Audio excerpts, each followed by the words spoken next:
ওয়ালাইকুম নমস্কার গাইস, কেমন আছেন? আশা করি ভালো আছেন। এই যে দাদা আমি দেখতেছি, এই দাদা আগেও আমি রাস্তা পাইছিলাম, এগুলো দিয়ে টিয়া আসলো না, তো এখন আমি এগুলো কিনছি, দিমু, আপনারা সাপোর্ট করবেন। আরো কিছু কথা দাদা, ভালো আছেন? ভালো আছেন?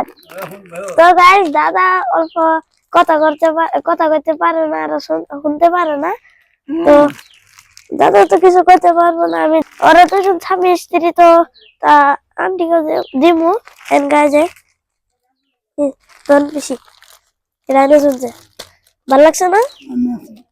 পছন্দ হয়েছে?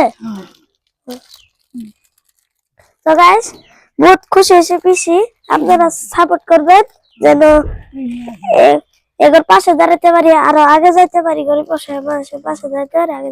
আরো রমজান মাসে ওরা তো অত কামে করে খাইতে পারে না, তো আমি দিলাম, আপনারা আমার বোতলে দেওয়ার চেষ্টা করবেন। তো বাই বাই।